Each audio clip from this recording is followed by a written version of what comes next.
What if weakness wasn't a matter of strength, but a silent threat that corrupts everything around you, including you?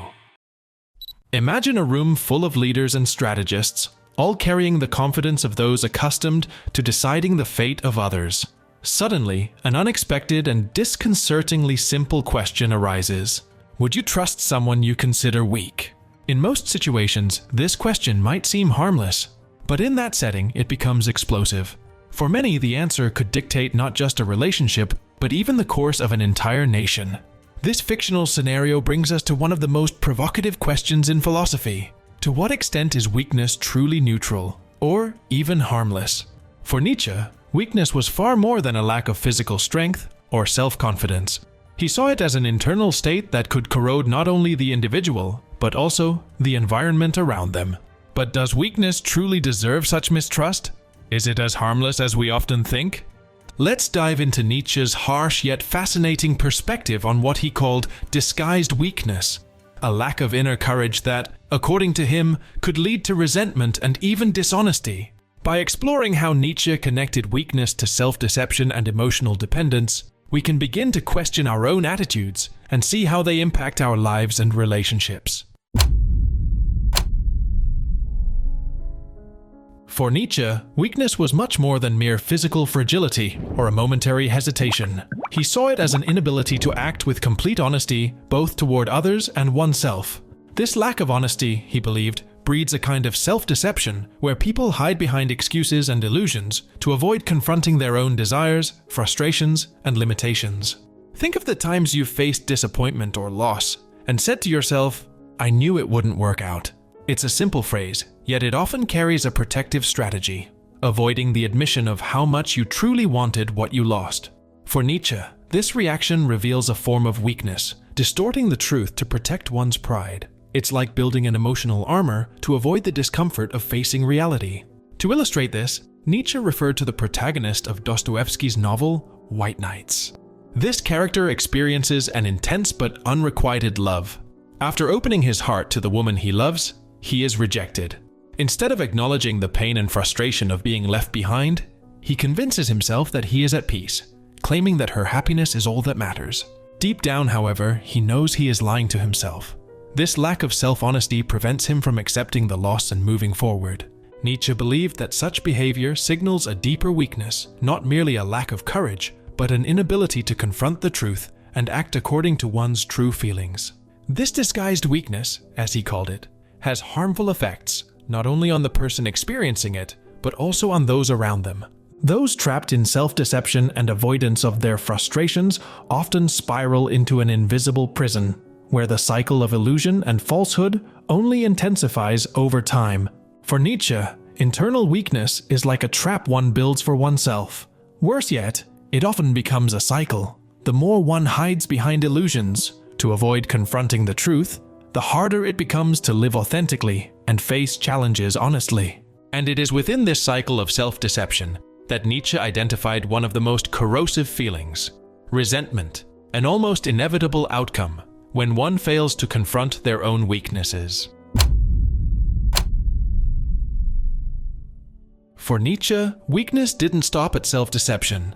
He believed that when we avoid confronting our weaknesses honestly, they grow into something even more corrosive: resentment. Resentment, according to Nietzsche, arises when we refuse to deal with our frustrations in a mature way, becoming one of the most destructive manifestations of weakness.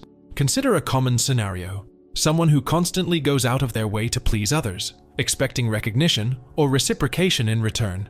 When that recognition doesn't come, they often respond with bitterness. Instead of accepting the situation, they develop resentment toward those who didn't meet their expectations. For Nietzsche, this resentment isn't a momentary reaction, but a repetitive cycle of weakness that feeds personal dissatisfaction. Nietzsche often referred to the nice guy archetype, someone who seeks to gain admiration or love through kindness and virtue. But when things don't go as planned, they begin to despise those who rejected them. Nietzsche saw this as a weakness disguised as virtue. The nice guy refuses to accept that their expectations weren't met, and in response, they try to devalue those who didn't value them. For Nietzsche, this form of resentment is one of the worst kinds of self-deception, as it weakens the person internally while they seek to shield themselves from the truth. Nietzsche also argued that resentment could have a much broader impact, spreading and influencing society. When someone feels incapable of achieving what they desire, they may devalue that desire itself and try to convince others that it is trivial or immoral. It's as if, failing to attain something, the person tries to diminish its worth to feel better about themselves. Nietzsche believed this mentality doesn't just harm the individual, but spreads negativity, creating a culture where authenticity and the pursuit of a full life are met with suspicion. This resentful morality, as Nietzsche described it, is like a shadow that dims the joy and ability to appreciate life. By avoiding confrontation with our weaknesses and rejecting the effort required to grow stronger, we create patterns of negativity that limit everyone. Nietzsche had a radical view of compassion and pity, seeing them very differently from the virtues they are often portrayed as in modern culture. From a young age, we are taught that compassion and pity are noble qualities, a way to support those in need and show kindness. But Nietzsche believed that compassion had a hidden danger. It could limit the autonomy of those receiving help, and even conceal a form of disguised weakness in the one offering it. For Nietzsche, compassion is not always a genuine act of kindness, but often a way for the helper to feel superior or important. Imagine someone who constantly helps friends and family, but secretly expects to be seen as indispensable. For Nietzsche, this help represents disguised weakness, where the helper seeks to control or create emotional dependence in others. By doing so, they seek validation and a position of prominence while weakening the recipient. A clear example might be the friend who is always there for you, but deep down helps to earn admiration or constant validation. Nietzsche saw this behavior as dishonest because it creates dependency in the person being helped, preventing them from growing stronger and finding independence. Instead of learning to solve their problems, the recipient becomes increasingly reliant on the helper. For Nietzsche, this dynamic reinforces weakness on both sides.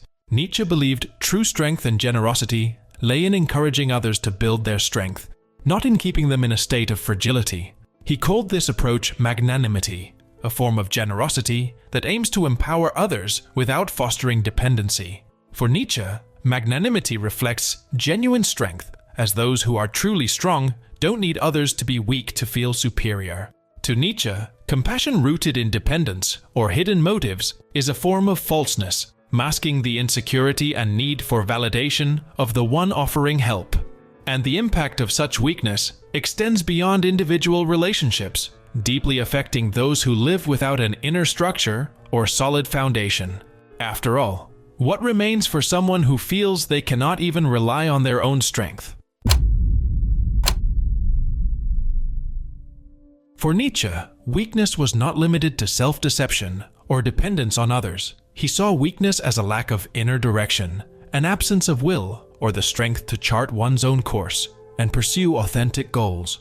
This inner weakness emerges when we fail to organize our desires and channel them, leaving us vulnerable to external influences and circumstances, drifting aimlessly without a clear purpose. Nietzsche believed our inner strength is closely tied to our ability to structure and control our will. When we allow our desires to scatter, our energy becomes fragmented, and we lose clarity and determination. It's as if we become absorbed by the opinions and desires of others, lacking our own center of gravity. This lack of focus and direction, according to Nietzsche, is one of the most dangerous forms of weakness. A fitting example of this is what Nietzsche described as the social chameleon, a person who changes personality, opinions, or behavior to fit every new environment or group. This person adapts to please others, constantly shifting to fit in, but deep down has no idea who they truly are. For Nietzsche, this inability to remain true to one's values is a weakness that destroys identity, turning the individual into a mere reflection of external expectations. This disorganization of will and weakness of character ultimately creates an inner void. Nietzsche associated this condition with nihilism, a sense of existential emptiness that arises when we lack something meaningful to guide us. People who live this way constantly seek external validation, but never find lasting satisfaction, as that satisfaction depends on something beyond their control. It's like trying to fill a space with something that never stays. This lack of internal structure, this absence of true strength, raises a haunting question. What happens when someone without direction or convictions faces life's inevitable challenges? Perhaps When confronted with such profound weakness, the only way out is to seek a new form of existence, a new meaning that can transform their perspective on reality. Übermensch, overcoming limitations. For Nietzsche, true human strength doesn't come from physical power or material achievements. He saw strength as a profound quality, a capacity to overcome limitations, conquer insecurities, and lead one's life with autonomy. This concept of inner strength was so central to Nietzsche's philosophy that he envisioned a figure embodying this type of transcendence, the Übermensch, or Overman, someone who lives beyond conventional values and the weaknesses that often trap most people. But the Übermensch is not a literal superhero. For Nietzsche, this figure symbolizes an individual who masters their own life, refusing to be driven by resentment or the need for others' approval. The Übermensch creates and follows a set of values they deem meaningful, independent of societal expectations. This person lives intensely, embracing life in its entirety, including its contradictions and challenges. This ideal also includes a profound concept Nietzsche called amor fati, or love of fate. It means embracing all aspects of life, both joyful and painful, without trying to deny or escape what is uncomfortable. For Nietzsche, only when we stop dividing life into good and bad and accept that every experience shapes who we are, can we truly live fully. The Übermensch is in essence someone who has the courage to be true to themselves and walk their own path, even if it means facing criticism or misunderstanding from others. For them, life is a journey of self-overcoming, where true success is not measured by external standards, but by their commitment to becoming the best version of themselves. Nietzsche understood that this ideal was not for everyone, as not all are willing to take this path. After all, living as the Übermensch requires immense strength, unshakable determination, and the ability to see beyond societal conventions. But for those who manage to transcend weakness and find meaning in their destiny, what remains is something rare, a freedom that few dare to seek, the freedom to exist in one's most authentic form. Yet, are we truly prepared to face what this freedom demands? Throughout this exploration, we've seen Nietzsche's provocative and unyielding perspective on weakness. For him, weakness was not just a personal trait, it was a force that could corrode character, breed resentment, and even negatively influence society. The strength Nietzsche championed went far beyond physical power or social status. It was about the courage to be authentic and remain true to oneself, regardless of circumstances or the judgment of others. Living truthfully, according to Nietzsche, demands enormous determination to confront one's limitations and face life's challenges without illusions. He believed this inner strength comes from an organized will, a readiness to make decisions without relying on external validation, and, above all, without succumbing to self-deception. For Nietzsche, genuine kindness and generosity could only emerge from authentic strength, a strength that doesn't need to diminish others to feel complete, but instead seeks personal growth. And here lies the essence of amor fati, love of fate. This Nietzschean idea challenges us to accept life as it is, with all its difficulties, uncertainties, and joys. He believed that only those who can embrace everything life offers can truly live without excuses for being who they are. To live truthfully is, for Nietzsche, an act of courage, a journey beyond illusions. But Nietzsche's philosophy does not call for disdain or indifference toward the world. Instead, it invites us to let go of illusions and cultivate the strength needed to live with purpose, authenticity, and courage. It is a philosophy that challenges yet also inspires. How far are we willing to go to live with the utmost honesty and truth? Perhaps Nietzsche's greatest question is this: do we have the strength to be true in a world that constantly pressures us to conform? Because, in the end, living authentically is an act of freedom that only courage can sustain. And this freedom has the power to transform our existence into something far more meaningful. And remember, knowledge is the path to true freedom. Count on me and follow the White Rabbit.